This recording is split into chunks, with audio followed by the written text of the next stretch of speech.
Hi అండి. అందరూ ఎలా ఉన్నారు? మేమైతే బాగున్నాం. మీరు కూడా బాగున్నారని కోరుకుంటున్నాను. ముందుగా ఈ సంవత్సరం డీఎస్సీ రాస్తున్న వాళ్ళందరికి ఆల్ ది బెస్ట్ అండి. అందరూ కూడా బాగా రాయండి. ఈరోజు టాపిక్ ఏంటంటే మనకి 8th class Telugu text book అనేది అవుతుందండి. ప్రెజెంట్ చాలా వీడియోస్ చేశాను దీనికి ముందు. దాని కంటిన్యూషనే చెప్తున్నానండి. వీడియోస్ చాలా ఫస్ట్ వీడియో కాదు మనకి 8th క్లాస్ సంబంధించి. ఒక 16, 17 వీడియోస్ ఉంటాయండి. ఇది 18వ వీడియో అనుకుంటా ఇది. ఇంకా అది 8th క్లాస్ ప్రెజెంట్ అయితే అవుతూ ఉందండి. దీనికి ముందైతే మనం third, fourth, fifth, sixth Telugu text book, seventh Telugu text బుక్‌లో అయితే కంప్లీట్ చేశాను. ఒకసారి చెక్ చేసుకోండి. సెవెంత్ అయిన వెంటనే మనం ఎయిత్ స్టార్ట్ చేసాం. ఇది 16, 17 వీడియో అండి. చాలా ఇంపార్టెంట్ బిట్స్. ఛానల్ చెక్ చేయండి కొత్త వాళ్ళైతే. డైలీ డీఎస్‌కి సంబంధించి వీడియోస్ పోస్ట్ చేస్తూ ఉంటాను. అందరూ కూడా ఒకసారి చూడండి. చూస్తే మీకు అర్థమవుతుంది. చాలా ఇంపార్టెంట్ బిట్స్. లెసన్ వైజ్ చెప్తున్నానండి. ప్రతి క్లాస్‌లోని లెసన్ వైజ్ చెప్తున్నాను. ప్రెజెంట్ అయితే తెలుగు అవుతుంది. వేరే సబ్జెక్ట్‌కి అయితే వెళ్ళలేదు. తెలుగు అవుతుంది. తెలుగు అయిన వెంటనే మనం ఎదురాలి చెప్పుకుంటాం తెలుగు. తర్వాత వేరే సబ్జెక్ట్‌కి వెళ్ళడం జరుగుతుంది. కొన్ని వీడియోస్‌ని డిస్క్రిప్షన్‌లో పెడతాను. ఒకసారి చెక్ చేసుకోండి. మన ఛానల్‌లో డీఎస్సీకి సంబంధించి జీడీఎస్ ఛానల్ డీఎస్సీ బిట్స్ అని ఒక ప్లేలిస్ట్ ఉంటుంది. మన ఛానల్‌లో ఒకసారి చెక్ చేయండి. అందులో మనకి డీఎస్సీకి సంబంధించి అన్ని వీడియోస్ ఉన్నాయండి. చాలా ఇంపార్టెంట్ బిట్స్ చెప్పాను. ఒకసారి చెక్ చేయండి. వీడియో మాత్రం నచ్చితే లైక్ చేయండి, షేర్ చేయండి, సబ్స్క్రైబ్ చేయండి ఫ్రెండ్స్. చాలామంది సబ్స్క్రైబ్ చేయకుండానే చూస్తున్నారు. సబ్స్క్రైబ్ చేసుకోండి. అలాగే వీడియో మాత్రం స్కిప్ చేయకుండా మొత్తం చూడండి. చాలా ఇంపార్టెంట్ బిట్స్ ఇవి. నిన్న వేరే లెసన్ చెప్పాను. ఈరోజు వేరే లెసన్ అండి. 8th క్లాస్ సంబంధించి చూడండి. ఇందులో లెసన్ ఏంటంటే మనకి ఇల్లు ఆనందాల హరివిల్లు. ఇదొక లెసన్ 8th క్లాస్‌లో ఉంది. దీనికి సంబంధించి మన బిట్స్, ఇంట్రడక్షన్ అన్నీ కూడా చెప్పుకుందాం. ఇల్లు ఆనందాల హరివిల్లు అనేది ఒక లెసను. దానికి సంబంధించి ప్రక్రియ ఏంటంటే వ్యాసం అండి. ఇల్లు ఆనందాల హరివిల్లు యొక్క పాఠం యొక్క ప్రక్రియ ఏంటంటే వ్యాసం. ఇతివృత్తం ఏంటంటే కుటుంబ విలువలు. ఇతివృత్తం ఏంటండి? కుటుంబ విలువలు. ఈ పాఠం యొక్క ఉద్దేశం ఏంటంటే భారతదేశంలోని కుటుంబ వ్యవస్థ పట్ల అంతర్జాతీయ సమాజం అనేక ప్రశంసలను కురిపించింది. ప్రపంచానికి ఆదర్శంగా నిలిచిన మన కుటుంబ వ్యవస్థ గొప్పతనాన్ని తలుచుకుంటూ దాన్ని కాపాడుకోవాలని తెలపడమే ఈ పాఠం యొక్క ఉద్దేశం. ఏ పాఠం? ఇల్లు ఆనందాల హరివిల్లు అనే పాఠం యొక్క ఉద్దేశం.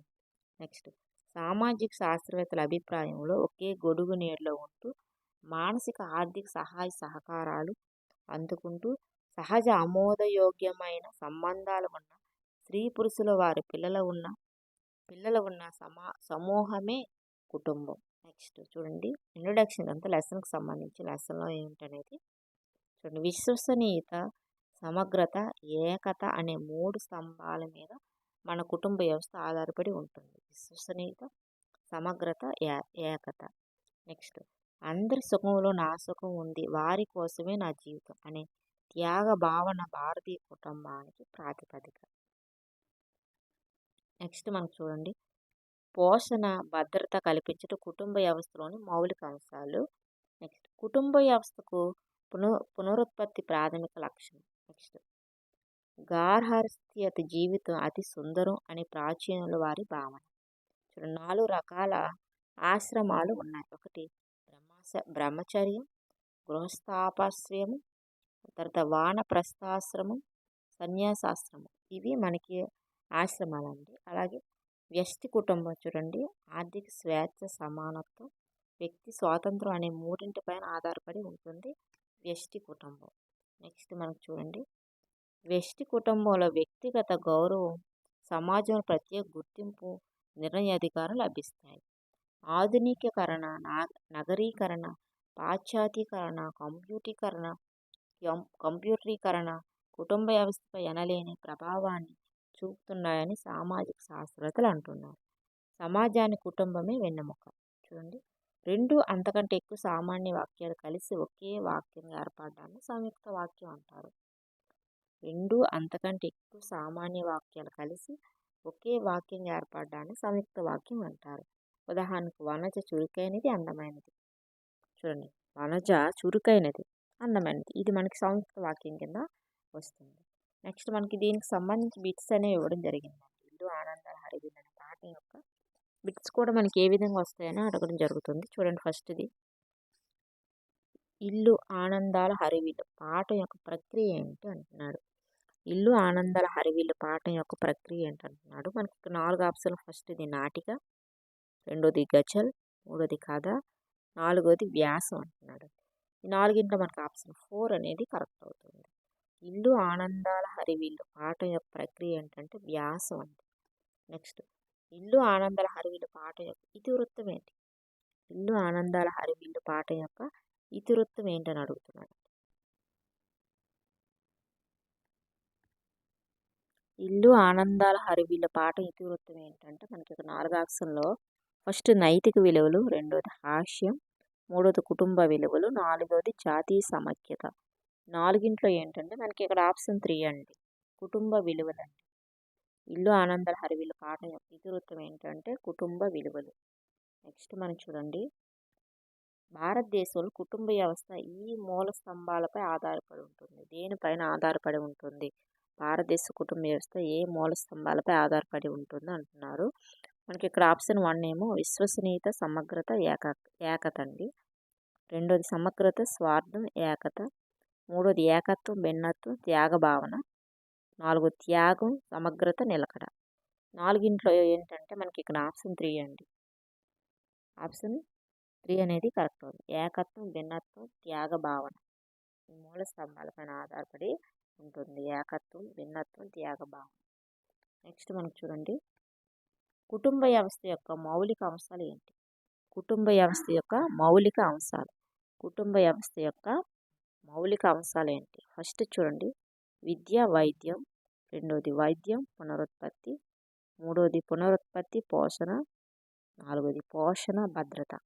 నాలుగింట్లో ఏంటంటే మనకి ఇక్కడ ఆప్షన్ 4 అనేది కరెక్ట్. పోషణ, భద్రత అంటే కుటుంబ వ్యవస్థ యొక్క మౌలిక అంశాలు ఏంటంటే పోషణ, భద్రత.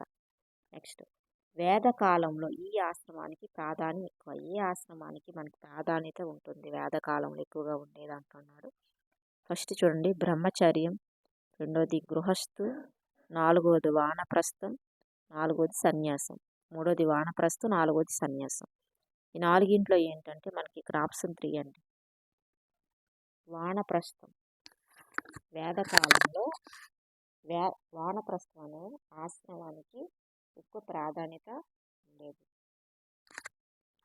వేదకాలంలో మనకి వానప్రస్థం అనే ఆశ్రమానికి ప్రాధాన్యత ఎక్కువగా ఉండేదండి. వేదకాలం అంటే ఏమిటి? వేదకాలం అంటే ఏమిటని చూడండి, మనకి చూడండి, వేదకాలం అంటే ఏంటని అడుగుతున్నారు. ఫస్ట్ చూడండి 4 ఆప్షన్, రామాయణ భారతాలకు ముందు కాలం. రెండోది రామాయణ భారతాల తర్వాత కాలం. మూడోది రామాయణ భారతాల మధ్యకాలం. నాలుగోది కావ్యాల పుట్టుక కాలం. మనకి ఈ నాలుగింట్లో ఏంటి అంటున్నారు? వేదకాలం అంటే ఏంటి? మనకి ఈ నాలుగింట్లో ఏంటి వస్తుందని అడుగుతున్నారు. మనకి ఆప్షన్ 1 అండి, రామాయణ భారతాలకు ముందు కాలాన్ని మనం వేదకాలం అంటాము. రామాయణ భారతాలకు ముందు కాలాన్ని మనం ఏమంటామంటే వేదకాలం అని అంటాము. రామాయణ భారతాలకు ముందు కాలం. నెక్స్ట్ మనకు చూడండి, ఏడోది, శర్వాణి పాఠం చదివింది, శర్వాణి నిద్రపోయింది. ఈ వాక్యాలను సంక్లిష్ట వాక్యంగా మారిస్తే ఎలా వస్తుంది అంటున్నాడు. శర్వాణి పాఠం చదివింది, శర్వాణి నిద్రపోయింది. మనం ఈ సంక్లిష్ట వాక్యంగా తయారు చేస్తే ఎలా వస్తుంది అంటున్నారు. మనకి ఇక్కడ 4 ఆప్షన్. ఫస్ట్ చూడండి, శర్వాణి పాఠం చదవకుండా నిద్రపోయింది. రెండోది, శర్వాణి పాఠం చదివి నిద్రపోయింది. మూడోది, శర్వాణి పాఠం చదివితే నిద్రపోతుంది. నాలుగోది, శర్వాణి పాఠం చదివింది, నిద్రపోయింది. ఇక్కడ మనకి ఏంటి 4 ఆప్షన్లు అంటే మనకి ఇక్కడ ఆప్షన్ 2 అండి, శర్వాణి పాఠం చదివి నిద్రపోయింది. ఇది మనకి సంక్లిష్ట వాక్యంగా ఈ విధంగా వస్తుంది, శర్వాణి పాఠం చదివి నిద్రపోయింది. నెక్స్ట్,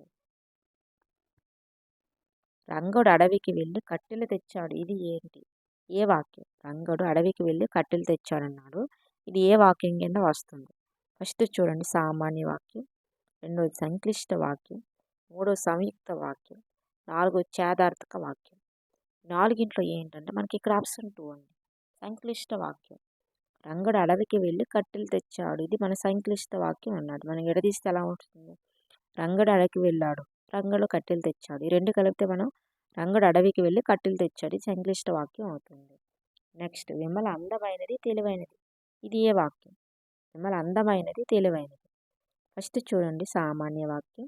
రెండోది సంయుక్త వాక్యం. మూడోది సంక్లిష్ట వాక్యం. నాలుగోది కర్తరి వాక్యం. ఈ నాలుగింట్లో ఏంటంటే మనకు ఆప్షన్ 2 అండి సంయుక్త వాక్యం. విమల అందమైనది తెలివైనది సంయుక్త వాక్యం అవుతుంది. విమల అందమైనది తెలివైనది అనేది మనకు సంయుక్త వాక్యం కింద వస్తుంది. నెక్స్ట్ రజిత అక్క శైలజ చెల్లెలు. రజిత అక్క శైలజ చెల్లెలు రజిత అక్క శైలజ చెల్లెలు. ఈ వాక్యాన్ని సంయుక్త వాక్యంగా మారిస్తే ఎలా వస్తుంది? రజిత అక్క శైలజ చెల్లెలు. ఈయన మన సంయుక్త వాక్యంగా మారిస్తా అన్నట్టు. ఫస్ట్ చూడండి, రజిత అక్క కానీ శైలజ చెల్లెలు. రజిత శైలజ అక్క చెల్లెలు. మూడో చూడండి, రజిత అక్క శైలజ చెల్లెలు. 4 రజిత చెల్లెలు శైలజ అక్క. మనం ఏ విధంగా మనకి సంయుక్త వాక్యంగా అవుతుంది అంటున్నారు. మనకి ఇక్కడ ఆప్షన్ 2 అండి రజిత శైలజ అక్క చెల్లెలు. రజిత శైలజ అక్క చెల్లెలు. ఈ విధంగా మనకు సంయుక్త వాక్యం అనేది వస్తుంది. చూడండి, ఇబ్బడి అంటే అర్థం ఏంటి? ఇబ్బడి అనే పదానికి అర్థం ఏంటి? ఇబ్బడి అనే పదానికి అర్థం ఏంటి? చూడండి, ఫస్ట్ది 3 ఇంతలు, రెండోది 4 ఇంతలు, మూడోది 5 ఇంతలు, నాలుగోది 2 ఇంతలు. ఇబ్బడి అంటే అర్థం ఏంటంటే మనకి ఆప్షన్ 4 అండి 2 ఇంతలు. ఇబ్బడి అంటే మనకి రెండింతలు అనే అర్థం అండి. ఇబ్బడి అంటే 2 ఇంతలు అని అర్థం. నెక్స్ట్ మనకి చూడండి 12ది సంస్కృతి సాంప్రదాయాలు దేని వల్ల అలవడతాయి? సంస్కృత సాంప్రదాయాలు దేని వల్ల అలవడతాయి? ఫస్ట్ చూడండి, కుటుంబం, రెండోది పోలీసులు, మూడోది దేశం, నాలుగోది అధికారులు. సంస్కృత సాంప్రదాయాలు దేని వల్ల అలవాడతాయి అంటున్నారు. మనకి ఇక్కడ ఆప్షన్ 1 అండి కుటుంబం అండి. కుటుంబం వల్ల సంస్కృతి సాంప్రదాయాలు అలవడతాయి. నెక్స్ట్ కుటుంబంలో ఎవరి పాత్ర అత్యంత కీలకమైనది? కుటుంబంలో ఎవరి పాత్ర అత్యంత కీలకంగా ఉంటుంది? ఫస్ట్ చూడండి, తల్లి, రెండోది తండ్రి, మూడోది పెద్ద కుమారుడు, నాలుగోది పెద్ద కూతురు. ఎవరి యొక్క పాత్ర అత్యంత కీలకంగా ఉంటుంది అంటున్నారు. మనకి ఇక్కడ ఆప్షన్ 1 అండి తల్లి పాత్ర. కుటుంబంలో తల్లి పాత్ర అత్యంత కీలకమైనది అని చెప్పడం జరిగింది. నెక్స్ట్ మనకు చూడండి, యంత్రం అనే పదానికి వికృతి పదం. యంత్రం అనే పదానికి వికృతి పదం ఏంటి? యంత్రం అనే పదానికి వికృతి పదం. ఫస్ట్ చూడండి, తంత్రం, మంత్రం, జంత్రం, మాయ. యంత్రం అనే పదానికి వికృతి పదం అంటున్నారు. మనకి ఇక్కడ ఆప్షన్ 3 అండి జంత్రం అండి. ఏంటంటే జంత్రం. యంత్రం అనే పదానికి వికృతి పదం జంత్రం. యంత్రం అనే పదానికి వికృతి పదం జంత్రం అండి. నెక్స్ట్ మనకు చూడండి, భారతీయ కుటుంబానికి ప్రాతిపదిక ఏంటి? భారతీయ కుటుంబానికి ప్రాతిపదిక. ఫస్ట్ చూడండి, నా కుటుంబం బాగుండాలి, వెస్ట్ కుటుంబమే గొప్పది. రెండోది, అందరి సుఖంలో నా సుఖం ఉంది, వారి కోసమే నా జీవితం. కుటుంబం కంటే నేనే గొప్ప, మన వ్యక్తిత్వాన్ని కాపాడుకోవాలి. నాలుగోది, కుటుంబంలో నీదే పైచేయి, ఆర్థిక స్వావలంబన కావాలి. ఈ నాలుగింట్లో ఏంటి భారతీయ కుటుంబానికి ప్రాతిపదిక ఏంటని అడుగుతున్నారు. మనకి ఇక్కడ ఆప్షన్ 2 అండి అందరి సుఖంలో నా సుఖం ఉండాలి, వారి కోసమే నా జీవితం. ఇది భారతదేశ కుటుంబానికి ప్రాతిపదిక అండి. భారతీయుల కుటుంబానికి ప్రాతిపదిక. నెక్స్ట్, గృహం అనే పదానికి పర్యాయ పదాలు ఏంటి? గృహం అనే పదానికి పర్యాయ పదాలు ఏంటని అడుగుతున్నారు. ఫస్ట్ చూడండి, ఇల్లు సదనం, రెండోది నందనం సదనం, మూడోది నికేతనం నందనం, నాలుగోది నందనం గేము.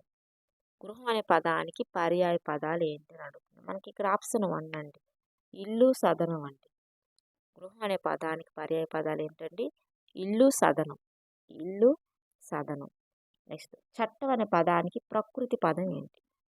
చట్టం అనే పదానికి ప్రకృతి పదం ఏంటి? ఫస్ట్ శాస్త్రం, రెండు వస్త్రం, మూడోది శాస్త్రి, నాలుగోది వరం అండి. ఈ నాలుగింట్లో ఏంటని అడుగుతున్నారు. మనకి ఇక్కడ ఆప్షన్ 1 అనేది కరెక్ట్ అవుతుంది. శాస్త్రం అండి. శాస్త్రం. చట్టం అనే ప్రకృతికి చట్టం అనే పదానికి ప్రకృతి పదం శాస్త్రం అండి. జ్యోతి అందమైనది చురుకైనది, ఇది ఏ వాక్యం? జ్యోతి అందమైనది చురుకైనది, ఇది ఏ వాక్యం? చూడండి, ఫస్ట్ సంక్లిష్ట వాక్యం అని ఇచ్చాడు, రెండోది సంయుక్త వాక్యం అని ఇచ్చాడు, మూడోది మహావాక్యం అన్నాడు, నాలుగోది కర్తరి వాక్యం అన్నాడు. ఇందులో ఏంటి జ్యోతి అందమైనది చురుకైనది అదే వాక్యం దేనికి సంబంధించింది అన్నాడు. మనకు ఆప్షన్ 2 అండి సంయుక్త వాక్యం కింద వస్తుంది. జ్యోతి అందమైన చురుకైనది అనేది మనకు సంయుక్త వాక్యం కింద వస్తుంది. 19 చూడండి. మీకు మేలు కలుగుగాక, ఇది ఏ వాక్యం? మీకు మేలు కలుగుగాక, ఇది ఏ వాక్యం? ఫస్ట్ కర్మణి వాక్యం, రెండోది ఆశీర్వాదక వాక్యం, మూడోది అభ్యర్థక వాక్యం, నాలుగోది తద్ధర్మాత్మక వాక్యం. ఈ నాలుగింట్లో ఏంటని అడుగుతున్నారు. మనకు ఆప్షన్ 2 అండి. ఆశీర్వాదక వాక్యం మనకు చూడగానే తెలుస్తుంది. నీకు మేలు కలుగాక అనేది మనకి ఆశీర్వాదక వాక్యం అండి. నెక్స్ట్, వ్యష్టి కుటుంబ వ్యవస్థ ఏటిపై ఆధారపడి ఉంటుంది? వ్యష్టి కుటుంబ వ్యవస్థ వేటిపై ఆధారపడి ఉంటుంది అంటున్నారు. ఫస్ట్ చూడండి, ఆర్థిక స్వేచ్ఛ, సమానత్వం. రెండోది వ్యక్తి స్వాతంత్రం. చూడండి, రెండోది త్యాగం, సమానత్వం, ఆర్థిక స్వాతంత్రం. మూడోది వ్యక్తి స్వాతంత్రం, నిలకడ, సర్దుకుపోవడం. నాలుగోది సర్దుకోవడం, సమానత్వం, అసూయ. ఈ నాలుగింట్లో ఏంటంటే మనకు ఆప్షన్ 1 అండి. ఆర్థిక స్వేచ్ఛ, సమానత్వం, వ్యక్తి స్వాతంత్రం ఇవన్నీ కూడా వ్యష్టి కుటుంబ వ్యవస్థలో ఆధారపడి ఉంటుంది. నెక్స్ట్ మనకు చూడండి 21ది, దినము దినము దీనికి సమాన పదం ఏంటి? దినము దినము అనే పదానికి సమాన పదం ఏంటంటున్నారు. ఫస్ట్ చూడండి, అనుదినము, నిత్య దినము, ప్రతిదినము, యథాదినము. దినము దినం అనే పదానికి సమాన పదం ఏంటంటే మనకు ఆప్షన్ 3 అండి, ప్రతిదినము. దినము దినం అనే పదానికి సమాన పదం ప్రతిదినము. 22, కుడ్యం అనే పదానికి నానార్థాలు ఏంటి? కుడ్యం అనే పదానికి నానార్థాలు ఏంటి? ఫస్ట్ చూడండి, గోడ, స్తంభము. మూడోది పూత, బంగారము. మూడోది గోడ, పూత. నాలుగోది పునాది, గోడ. కుడ్యం అనే పదానికి నానార్థ పదాలు ఏంటంటే మనకు ఆప్షన్ 3 అండి, గోడ, పూత అండి. కుడ్యం అనే పదానికి నానార్థాలు గోడ, పూత. నెక్స్ట్, ఘటం అనే పదానికి వికృతి. ఘటం అనే పదానికి వికృతి ఏంటి? ఫస్ట్ చూడండి, కడవ. రెండోది పడవ. మూడోది బిందె. నాలుగోది కుండ. ఘటం అనే పదానికి వికృతి ఏంటి అని అడుగుతున్నారు. మనకి ఇక్కడ ఆప్షన్ 1 అండి, కడవ. ఘటం అనే పదానికి వికృతి పదం కడవ అండి. నెక్స్ట్ 24ది, ఇల్లు అంటే అర్థం ఏంటి? ఇల్లు అంటే అర్థం ఏంటి? ఫస్ట్ చూడు, అందమైన భావం, అంతస్తుల భవనం. మూడోది ప్రేమానురాగాల నిలయం, డబ్బుకు నిలయం. ఏంటి ఇల్లు అంటే ఏంటి మనకి? అంటే మనకు ఆప్షన్ 3 అండి, ప్రేమానురాగాల నిలయం. ఇల్లు అంటే ప్రేమానురాగాల నిలయం. నెక్స్ట్ మనకు చూడండి, గృహం పదానికి వికృతి పదం ఏంటి? గృహం అనే పదానికి వికృతి పదం ఏంటి? గృహం అనే పదానికి వికృతి పదం ఏంటి? ఫస్ట్ చూడండి, ఇల్లు. రెండోది నివాసం.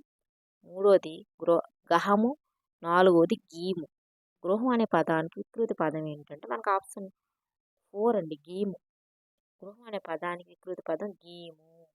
ఇది మనకి ఈరోజు సంబంధించి వీడియో అండి. వీడియోగా నచ్చితే లైక్ చేయండి, షేర్ చేయండి, సబ్స్క్రైబ్ చేయండి ఫ్రెండ్స్. చాలా ఇంపార్టెంట్ బిట్స్ ఇవి. చిప్స్ చేయకుండా మొత్తం చూడండి. అలాగే ఫుల్గా ఒక 2 సార్లు చూడండి, మీకు అర్థమవుతుంది. మళ్ళీ మనం రేపు 8th క్లాస్ సంబంధించి బిట్స్ చెప్తామండి, వేరే లెసన్ అనేది.